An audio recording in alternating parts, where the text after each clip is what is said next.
디모데전서 3장 8절부터 16절까지 한 절씩 교독하겠습니다.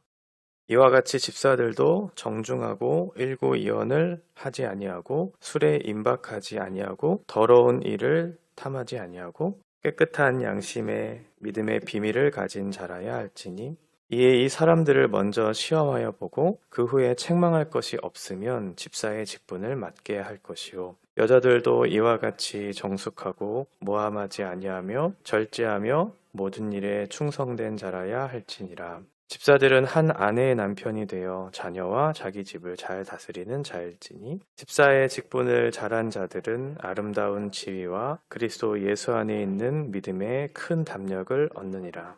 내가 속히 내게 가기를 바라나 이것을 내게 쓰는 것은 만일 내가 지체하면 너로 하여금 하나님의 집에서 어떻게 행하여야 할지를 알게 하려 함이니 이 집은 살아계신 하나님의 교회요 진리의 기둥과 터니라. 그도다 경건의 비밀이요 그렇지 않다 하는 이 없도다. 그는 육신으로 나타난 바 되시고 영으로 의롭다 하심을 받으시고 천사들에게 보이시고 만국에서 전파되시고 세상에서 믿음 바 되시고 영광 가운데서 올려주셨느니라. 교회의 건강을 지키기 위해 필요한 것은 디모데전서에서는 바른 교훈을 전하고 지키는 것과 또 이제 직분자들을 잘 세워서 교회를 세우는 것, 이렇게 사도 바울이 얘기하고 있습니다. 오늘은 어제에 이어서 어제는 감독에 대해서 살펴봤다면 오늘은 집사의 자격에 대해서 살펴보겠습니다. 집사는 사도행전 6장에서 처음 그 집사의 직분이 나오게 되죠. 예루살렘 교회가 막 부흥하기 시작하면서 사도들이 말씀과 기도에 전념하기 위해 그 외에 구체적이고 실체적인 어떤 내용들을 다른 분들에게 섬기기 위해 7 집사를 세우게 됩니다. 부재를 하거나 또는 재정을 관리한다든지 고아와 가부를 돕는다든지 하는 그런 일들을 했던 사람들이 바로 집사이죠. 이와 같이 집사들도 라고 해서 감독과 같이 굉장히 이렇게 성경에서는 귀한 직분, 굉장히 중요한 직분으로 그렇게 설명하고 있습니다. 집사라고 하는 이 직분, 디아코노스라고 하는 것은 기본적으로 섬기는 사람, 종이 되는 어떤 그런 형태를 가지고 있어요. 그래서 집사라고 하는 것은 교회와 또 이웃을 위해서 섬기는 사람, 낮은 자의 위치에서 다른 사람들을 위해서 희생하는 그런 사람들을 얘기하고 있죠. 이제 자격을 7가지로 나눠서 설명하고 있는데 첫 번째는 정중함. 이것은 11절에 나타나는 정숙이라고 하는 단어와 같은 표현인데요. 기본적으로 진리에 대해서 목마르고 이 성경적 가치를 따르고자 하는 그런 태도를 가지고서 이제 살아가는 사람들. 그래서 많은 사람들에게 존경을 받을 만한 이런 훌륭한 사람들을 얘기해요. 이 일을 위해서 잘 훈련된 사람들이어야 되겠죠. 하나님의 말씀을 사랑하는 것뿐만 아니라 그 말씀에 따라서 잘 훈련되어서 많은 사람들에게 칭찬받고 존경을 받을 만한 그런 위치에 있는 사람들을 이제 얘기하고요. 두 번째는 일구이연하지 않는, 말을 바꾸지 않는 거죠. 어떤 얘기를 들었으면 또는 하나님의 말씀을 들었으면 그 말씀 그대로를 진실하게 얘기하는 사람. 야고보서에서 보면 혀를 잘 다스릴 줄 아는 것이 경건의 핵심처럼 얘기해요. 그러니까 말을 잘 다스리지 못하는, 혀를 절제하지 못하는 것에 사람의 경건은 헛것이다라고 하면서 그 말 속에 담겨진 말이라고 하는 것은 결국 우리가 행하는 모든 인격을 담은 하나의 그런 표출되는 하나의 행동으로 나타나는 것이잖아요. 그래서 그 안에 담겨져 있는 모든 것들, 일구이연하지 않는 진실한 말을 그대로, 가르침 그대로를 전하는 사람들. 세 번째는 술에 임박하지 않는 것. 이건 탐닉하지 않는다. 이렇게 세 번역에 잘 나타나 있는데요. 당시에 에베소 그 사람들이 굉장히 쾌락적인 요소들을 추구했던 사람들이었기 때문에 그들과 같이 똑같은 생활하지 말고 절제하는 법을, 무절제한 삶을 살지 말라고 그렇게 얘기하고 있어요. 네 번째는 더러운 이득을 취하지 말라. 집사들은 재정을 관리해야 되는 사람들이었어요. 재정을 관리해서 구제하고 봉사하고 고아와 가부들 돌보는 일을 했었어야 했기 때문에 당시의 교회들의 모인 헌금들을 투명하게 또 바르게 사용해야 되는 사람들이었겠죠. 그래서 사사로운 이익을 따라서 그런 그 돈을 함부로 사용되지 않는 깨끗한 사람, 이 사람이 집사의 직분을 감당해야 된다. 다섯 번째는 깨끗한 양심. 이것도 진리에 따라서 그 뜻을 세우고 살아가려고 하는 기본적인 태도를 얘기하는데 우리가 일반적으로 양심이라고 하는 것은 모든 사람에게 주어진 것이잖아요. 그래서 일반 은총 속에 주어진 양심과는 조금 다른 것이 여기서 얘기하는 깨끗한 양심이에요. 이 일반 은총 속에 담겨진 양심이라고 하는 것은 우리가 죄를 보거나 또는 나쁜 것을 보면 거기에 대한 거리낌을 갖는 것이 모든 사람들에게 반응하는 그런 태도인데 이 거듭난 양심, 이 깨끗한 양심이라고 하는 것은 진리를 따라 하나님의 말씀인 진리를 기준점으로 삼고 그 진리를 따라 살아가고자 하는 그런 태도를 기본적으로 갖춘 사람을 얘기해요. 여섯 번째는 믿음의 비밀. 믿음의 비밀. 이건 예수님이 오시기 전에 감추어졌던 것이 예수님을 통해서 드러난 사건이죠. 예수님의 십자가의 죽음, 그리고 예수님의 부활을 통해서 우리에게 어떻게 구원이 주어지는가. 이전에는 어떤 율법의 행위로서 그것을 잘 지켜야 우리에게 자격과 공로가 있어야 우리가 구원을 받는 것처럼 여겼다면, 이제 예수 그리스도의 십자가의 공로의 사건을 통해서 우리에게 믿음으로 구원을 갖게 되는, 그리고 부활의 사건이 우리에게 주실 것에 대한 그런 소망을 갖게 되는 모든 비밀이, 그런 믿음의 비밀들이 예수 그리스도 안에서 새롭게 되어지는 것들. 이 모든 것들을 소유한 사람들이 집사의 자격을 이제 갖춘 사람들이라고 얘기해요. 그러면서 10절에 얘기하는 것이, 이 사람들을 먼저 시험해보고 책망할 것이 없으면 집사의 직분을 맡겨라. 이렇게 되어 있습니다. 앞에 6가지의 그런 어떤 자격을 이제 얘기하면서 그것들을 잘 갖춘 사람들이 이제 집사의 자격을 이제 가진 사람으로 교회를 섬겨야 된다. 왜냐하면 세상이 교회를 바라볼 때 하나의 기준점들을 볼 때 어쨌든 하나님이 보이지 않는, 근데 그 사람들이 판단했었을 때 교회를 이렇게 판단하는 기준점이 바로 우리들이기 때문에 그렇죠. 성도들이기 때문에. 그래서 바른 사람들이 그 교회를 섬기는 직분자로서의 역할을 감당해야 세상이 봤을 때 교회라고 하는 것, 하나님이라고 하는 존재, 이것이 이제 잘 드러나기 때문에 그렇죠. 잘 검증되어야 돼요. 믿음과 행실에 있어서 검증된 사람, 믿음의 비밀을 소유한 사람, 그래서 깨끗한 양심을 가지고 돈에 있어서나 또는 술에 있어서나 말에 있어서나 절제된 사람들, 이 사람들이 교회의 직분을 감당해야 된다. 12절에 보면 한 아내의 남편, 자녀와 집을 잘 다스리는 사람, 이렇게 되어 있어요. 그 사람 자체도 귀하지만 그 사람 자체만 보면 안 되고 그 사람과 함께 속한 사람들, 특별히 가족들을 봐야 되겠죠. 왜냐하면 가족들은 누구보다도 그 사람과 많은 시간을 이렇게 보내면서 잘 알 테니까요. 그래서 아내들에게 존중받고 인정받는 그 사람인가, 자녀들이 그 부모를 사랑하고 존중하는 그 사람인가, 이것을 잘 봐야 되겠죠. 제가 청년부를 맡고 있잖아요. 그래서 아이들을 통해서 여러 가지 이야기를 이제 듣게 될 때 부모님들에 대한 얘기를 생각보다 많이 해요. 신방을 하다 보면 그동안에 받았던 상처들, 그리고 내가 신앙을 잘 갖지 못하게 하는 어떤 이유들을 설명할 때 부모에 대한 말을 저한테 참 많이 할 때가 있어요. 대부분 여러분들, 부모님들을 잘 모르는 내용, 저는 종종 알 때가 있거든요. 그래서 예배당에서나 교회 안에서의 모습들과 조금 상반된 그런 모습들이 저한테 들려올 때 참 안타까운 그런 생각들이 들어요. 근데 그것이 종종 들릴 때가 있어요. 그래서 정말 가정 안에서와 교회 안에서의 우리의 모습이 좀 다를 때, 부모들의 모습을 보면서 자녀들은 그것 때문에 상처받고 또 신앙을 떠나려고 하는 그런 모습들이 보여서, 우리가 정말 가정 안에서도 특별히 부부관계 속에서, 그리고 자녀들에게도 우리의 신앙과 인격이 좀 검증되고 또 존중받고 돼야 될 필요가 있다는 사실을 좀 많이 깨닫게 됩니다. 11절에 보면 여자들도 이와 같이 라고 되어 있죠. 아마도 여자분들, 자매님들이 가졌던 직분에 대해서 얘기하고 있는 것 같은데, 정숙, 아까 말씀드렸던 정중과 같은 그런 뜻을 가지고 있다고 얘기하고 있고요. 모함, 이것도 역시 말에 대한 얘기를 하고 있죠. 모함. 사실을 이제 확인하지 않는 그런 일들에 대해서 모함, 한 인격을, 하나의 사건을 부정하는 사건이잖아요. 그래서 이 모함이라고 하는 말을 굉장히 좀 중요하게 다루고 있어요. 험담해서 사람을 죽이는 것, 이런 일을 하면 안 된다. 절제도 마찬가지죠. 지나치지 않도록 우리가 해야 할 일과 하지 않아도 될 일들에 대해서 이렇게 절제하면서 균형 있게 삶을 다스리는 태도를 취해야 되고, 충성된 사람이 되어야 된다. 이건 제가 정말 많이 강조하는 내용이기도 한데, 충성이라고 하는 것, 우리의 신앙의 여정이 마라톤이라고 이렇게 보통 비유를 하잖아요. 그래서 반짝반짝 빛나는 분들이 가끔 계시는데, 그러면 그것보다는 꾸준하게 그 자리를 지켜가는 사람이 전 진짜라고 보거든요.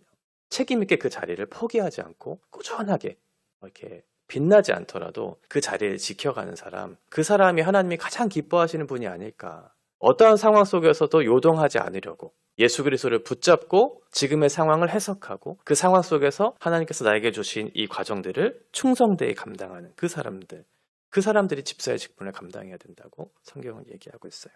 이런 사람들에게 하나님께서 약속을 주시죠. 13절에 보면 아름다운 지위를 우리에게 주신다. 아름다운 지위. 저희 청년부가 이렇게 가을 이제 야유회 가면서 이제 시를 이제 썼는데, 그때 한 자매가 이렇게 시를 아주 간단하게 한 줄로 요약한 그 문장이 있었는데, 저는 지금 그 말이 잊혀지지가 않아서, 그 말이 뭐냐면 우리는 땅에 사는 별들입니다 라는 그 표현을 했어요. 그 말이 저는 잊혀지지가 않더라고요. 우리는 땅에 사는 별들이다. 이 땅을 살아가는, 이 땅에 발을 딛고 살아가는 존재들이지만 우리의 소속과 신분과 지위는 하늘에 있다는 거잖아요. 우리는 하늘의 시민권을 가지고 이 땅을 살아가는 사람들. 우리의 지위는 어디에 있는가? 하늘의 시민권을 가진 사람들. 하늘의 정체성을 가지고, 그 백성된 정체성을 가지고 이 땅에서 반짝반짝 그 진리의 빛을 비추이면서 살아가는 존재들. 그것이 우리들이다. 하나님께서 우리에게 약속해 주신 지위가 있죠. 이 땅에서의 모든 삶이 끝났을 때 우리에게 부활의 영광이라고 하는 소망을 주시고, 하늘의 시민권자로서, 그 백성으로서 하나님과 영원한 나라에서 그 땅에 살게 될 우리의 소망, 우리의 지위, 우리의 소속, 우리의 신분, 우리의 정체성, 이것이 우리들이죠. 하나님께서 약속해 주신 그 지위가 그들에게 있을 것이다. 뿐만 아니라 담력을 주시죠. 믿음의 담력도 허락해 주세요. 하나님께서 우리에게 주신 믿음, 이제 한 걸음 내딛다 보면 또 한 걸음을 걷게 하죠. 처음 발을 내디딜 때는 너무 두렵고 떨리지만 한 걸음을 믿음으로 이렇게 내디뎌서 밟아보면 그곳이 안전하다는 사실과 하나님께서 나에게 가장 좋은 것을 주신다는 사실을 내가 경험하면 믿음의 담력이 생기게 되죠. 내가 가진 것은 없지만 하나님 앞에 믿음으로 가기 시작해요. 한 걸음 한 걸음. 그러면 하나님께서 그 길을 인도하시고 그 길을 내어주셔서 나에게 가장 좋은 길을 보여주시는 그 믿음의 담력을 우리에게 선물해 주셔요. 14절에 보면 마게도냐에 있는 지금 바울이 에베소로 가는 길이 지체가 되다 보니까 이 디모데전서 편지를 서둘러 썼다, 이렇게 얘기하고 있죠. 아까 말씀드렸던 것처럼 디모데전서에서는 바른 교훈을 사도 바울이 얘기하면서 그들이 거짓 교훈에 빠지지 않도록 진리를 지키는 일들을 그렇게 교훈 삼았고, 두 번째는 일꾼들을 세워서 교회를 잘 지키고 세우는 일들을 얘기하면서 이번 세 번째는 뭐냐면 두 가지를 같이 얘기해요. 하나는 교회, 그리고 하나는 예수 그리스도. 이 두 가지를 15절과 16절에 설명해 주죠. 교회는 과연 어떤 곳인가? 15절에 보면 먼저 하나님의 집이라고 되어 있어요. 집으로 이렇게 번역된 오이코스는 가족 혹은 집 이렇게 번역하는데요. 그러니까 우리는 하나의 가족이라고 얘기하는 거죠. 집주인은 하나님이시고 우리는 함께 구성원을 이루는 가족들, 성도들 이렇게 함께 사는 곳을 바로 교회, 하나님의 집이라고 얘기하고 있어요. 우리는 가족 공동체죠. 예수 그리스도의 십자가와 부활을 믿음으로 말미암아 우리는 한 자녀가 되고 한 가족이 되었어요. 어떤 신분이나 지위나 나이나 성별이나 이런 것과는 상관없이 예수 그리스도 안에서 하나 된 가족. 유대인이나 이방인이나 종이나 자유자나 남자나 여자나 차별 없이 예수 그리스도 안에서 모인 곳, 한 가족이 된 공동체가 교회다. 두 번째는 살아계신 하나님의 교회라고 되어 있죠. 하나님의 교회라고 되어 있어요. 교회의 주인은 하나님이시죠. 우리가 복음을 전해요. 그리고 그 복음을 전했을 때 열매를 맺죠. 그런데 그 복음의 열매를 맺어서 교회로 오르는 그런 열매들이 우리의 어떤 능력이나 우리의 어떤 노력이나 어떠한 자격이나 됨됨이에 있지 않다. 하나님의 능력에 있다. 이 집이 지어지는 모든 과정과 완성은 하나님의 주권에 있다. 라고 이렇게 설명하고 있죠. 하나님의 집이다. 세 번째는 진리의 기둥과 터, 이렇게 얘기하고 있죠. 그러니까 교회는 진리를 잘 떠받들고 잘 견고하게 지지해주는 그런 것이 바로 교회라고 얘기하고 있어요. 그러면 성경에서 얘기하는 진리는 뭘까요? 두 가지로 설명할 수 있는데, 첫 번째는 하나님의 말씀. 요한복음 17장 17절에 보면 그들을 진리로 거룩하게 하옵소서, 아버지의 말씀은 진리니이다.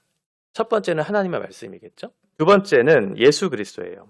요한복음 14장 6절에 보면 내가 곧 길이요 진리요 생명이다. 그러니까 진리는 하나님의 말씀, 예수 그리스도를 얘기하고 있죠. 그러니까 교회가 가장 중요하게 생각해야 될 것은 하나님의 말씀을 바르게 전하고 예수 그리스도를 바르게 드러내는 일. 이것이 교회가 해야 되는 것이죠. 그 기둥과 터, 기둥은 건물을 높여줘요. 높이 보여주죠. 그래서 멀리서 볼 수 있도록 높여주는 역할을 기둥이 해요. 무엇을 높이 보여줘야 하냐면 예수 그리스도를 높이 보여줘야 되죠. 많은 사람들이 예수 그리스도를 볼 수 있도록 높이는 것이 바로 교회다. 터, 건물을 안정적으로 지지해주는 것. 이것은 거짓 가르침에 무너지지 않도록 지지해주는 것이 바로 교회. 그러니까 교회가 해야 되는 것은 하나님의 바른 말씀을 증거하는 거죠. 거짓 교훈에 흔들리지 않도록 하나님의 말씀인 진리를 바르게 선포하는 것이 바로 교회. 그래서 예수 그리스도를 높이 올려서 예수 그리스도를 드러내는 것. 많은 사람들이 예수 그리스도를 볼 수 있도록 하는 것이 바로 교회다. 그래서 교회의 사명을 마태복음 5장에서 이렇게 설명하고 있어요. 너희는 세상의 빛이라. 산 위에 있는 동네가 숨겨지지 못할 것이요 사람이 등불을 켜서 말 아래에 두지 아니하고 등경 위에 두나니 이러므로 집안 모든 사람에게 비치느니라. 이같이 너희 빛이 사람 앞에 비치게 하여 그들로 너희 착한 행실을 보고 하늘에 계신 너희 아버지께 영광을 돌리게 하라. 이것이 교회의 사명이죠. 우리를 빛으로 부르셔서 그 진리의 빛으로 부르셔서 많은 사람들에게, 이방 사람들에게 그 빛을 비추어서 우리의 착한 행실을 보고 그들이 하늘에 계신 우리 아버지께 영광을 돌리도록. 이것이 교회의 사명이죠. 우리가 복음을 잘 알고 복음을 드러내서 많은 사람들에게 예수 그리스도를 드러내서 그들로 예수 그리스도를 만나게 하는 그 사명을 우리가 가지고 있어요. 마지막 16절에 보면 이제 예수 그리스도가 행하신 사역들을 이제 설명하는데요. 예수 그리스도를 닮아가고 알아가고 사랑하는 것이 우리 신앙의 핵심적인 내용이죠. 그래서 기독론이 굉장히 중요해요. 먼저 경건의 비밀 이렇게 되어 있는데 9절에 보면 믿음의 비밀이라고 하는 것을 우리가 먼저 보았잖아요. 믿음의 비밀. 예수님이 오시기 전에는 이 비밀을 우리에게 가르쳐 주시는 내용들이 없었는데 예수를 통해서 그 비밀이 나타났어요. 주님이 오셔서 가르쳐 주신 그 구원을 알고 나니까 하나님에 대한 경건의 태도가 달라지기 시작하죠. 하나님이 예수 그리스도를 우리에게 보내어 주셔서 어떻게 구원해 주셨는가, 얼마나 우리를 사랑해 주셨는가, 우리를 위해서 행하신 일이 무엇인지를 우리에게 가르쳐 주심으로 우리가 바르게 하나님을 공경하기 시작하죠. 그래서 그 이후에 예수님의 사역 6가지를 설명해 주고 있는 거예요. 1절에 보면 예수님이 어떤 일을 하셨는가. 첫 번째, 육신으로 나타난 바 되었다 이렇게 되어 있죠. 예수님이 육신으로 나타난 바, 우리와 같은 몸을 입고 이 땅에 오셨다. 우리를 너무 사랑하셔서 우리와 같은 몸을 입고 이 땅에 오셨다. 사랑하면 그들과 함께 하고 싶잖아요. 함께 울고 함께 웃고 싶잖아요. 그래서 예수님이 우리와 같은 그 아픔과 고통을 당하시기 위해서 육체의 몸을 입고 이 땅에 오셨다. 너무 사랑하기 때문에 그렇다. 두 번째는 영으로 의롭다 이렇게 되어 있죠. 로마서 1장 3절과 4절에 보면 그의 아들에 관하여 말하면 육신으로는 다윗의 혈통으로 나셨고 성결의 영으로는 죽은 자들 가운데서 부활하사 능력으로 하나님의 아들로 선포되셨으니 곧 우리 주 예수 그리스도시니라. 영으로 보면 부활로 하나님의 아들이심이 선포되었고 증명되었다 이렇게 설명하고 있어요. 예수님은 아무런 죄가 없으셨죠. 그런데 우리의 죄를 위해서 대속하셨어요. 그리고 그 대속의 죽음이 결국 자기의 죄 때문이 아니고 우리의 죄 때문이라는 사실을 이 부활 사건을 통해서 선포해 주시고 이 사망의 권세를 깨트린 부활 사건을 통해서 너희를 다시는 죄의 사망의 권세에 빠뜨리지 않도록 너에게 생명을 주신 하나님의 역사가 우리 가운데 있다는 것을 선포한 사건이 부활 사건이죠. 그래서 우리를 의롭다 해주신 사건. 세 번째는 천사들에게 보이시고 예수님이 부활하신 이후에 첫 번째 보여준 그 증인이 바로 천사들이었거든. 빈 무덤 속에 이제 천사들이 이제 여인들에게 예수님의 부활의 사건을 증언하잖아요. 천사들에게 이제 자신의 부활을 나타내 주시고 그의 능력과 권세를 이제 천사들에게 나타내 보여주신 사건이 있었고, 네 번째는 만국에게 전파된다. 이 부활의 사건, 이 좋은 소식을 이제 어떻게 하냐면 그것을 믿는 사람들을 통해서 만국에 전파하기 시작하죠. 그래서 우리들에게 주신 사명, 사도행전 1장 8절의 말씀처럼 오직 성령이 너희에게 임하시면 너희가 권능을 받고 예루살렘과 온 유대와 사마리아와 땅끝까지 이르러 내 증인이 되리라 하시니라. 예수 그리스도의 복음을 우리가 알았어요. 부활의 사건을 경험했어요. 그래서 우리들을 통해서 만국에 그 복음이 전파되기 시작하죠. 그러면 세상 사람들이 그것을 보고 어떻게 될까요? 예수 그리스도를 믿게 되죠. 그게 다섯 번째죠. 세상에서 믿음 바 되시고 복음을 듣고 믿는 사람들이 이제 넘쳐나기 시작해요. 예수 그리스도의 부활의 증인들이 예수를 전하기 시작하니까 세상에 예수 그리스도를 믿는 사람들이 드러나기 시작해요. 많아지기 시작해요. 그러면서 마지막 최종적인 결과가 여섯 번째, 영광 중에 올려진다. 복음이 많은 곳에 뿌려졌어요. 그리고 나서 많은 사람들이 이제 예수님 앞에서 무릎을 꿇고 그들이 우리의 구주 되심을 고백하고 모든 영광을 주님 앞에 올려드리며 찬양하는 일들이 일어나게 되죠. 이 모든 예수 그리스도의 사건을 통해서 이제 하나님을 진심으로 공경하기 시작해요. 이게 경건의 비밀이죠. 우리가 경건의 비밀을 소유하기 위해서는 어떻게 해야 되냐면 예수 그리스도의 하신 일들을 알아야 돼요. 바르게 알아야 돼요. 우리와 같은 인생으로 오셔서 우리의 아픔과 고통을 채울하시고 우리의 죄를 대속해서 십자가에 죽으시고 부활하셔서 우리를 의롭다 하시고 그 의롭다 하신 그 결과 복음의 생명을 가진 사람들에게 이 땅에 복음을 선포하게 하시고 모든 이방인들에게 그 복음을 알게 하셔서 우리가 함께 예수 그리스도를 높이면서 예수 그리스도를 노래하는 그런 일들이 우리 가운데 있어야 한다라고 얘기하고 있습니다. 우리가 직분을 받은 사람으로서 충성되게 감당하기 위해서 필요한 것은 바로 이것이죠. 두 가지가 필요해요. 하나는 교회에 대한 바른 이해, 그리고 하나는 구원에 대한 바른 이해. 우리가 어떻게 구원을 받았는가? 예수 그리스도의 십자가의 사건과 부활의 사건, 이것을 세세하게 우리가 쪼개서 잘 우리가 마음속에 새기고 우리가 어떻게 구원을 받았는가를 알면 그 직분을 소중하게 감당할 수 있겠죠. 예수님의 십자가의 죽음으로 우리를 구원하셨는데 우리를 충성되이 여겨서 직분을 맡겨주셨다는 사실을 알면 그 직분을 소홀하게 여길 수 없죠. 그리고 두 번째는 교회. 교회가 어떠한 곳인가? 그 진리를 소유한 공동체, 그 진리를 전하는 공동체. 그렇다면 우리가 어떻게 정결하게 준비되어야 할지를 우리가 생각하고 준비할 수 있겠죠. 그래서 사도 바울이 우리의 집사의 직분을 얘기한 이후에 우리의 구원이 어떻게 이루어졌고 이 교회가 무엇인지를 바르게 알아야 우리에게 주신 직분들을 잘 감당할 수 있다고 설명해 주고 있어요. 우리가 받은 구원의 영광, 구원의 소중한 가치를 하나님께서 우리에게 가르쳐 주시고 교회를 통해서 이 땅에 하나님의 복음과 그 나라를 세우시기를 원하는 마음들이 있어요. 그러기 위해서 우리에게 주신 직분, 이것을 잘 충성되게 감당하라고 이 직분을 주셨습니다. 저와 여러분들에게 주신 이 귀한 직분들을 소중하게 여기시고 하나님께서 맡겨주신 귀한 일임을 알고 우리가 책임 있게 최선을 다해서 하나님 앞에 열심을 당해서 맡겨주신 사명 잘 감당하는 저 여러분 되시기를 바랍니다.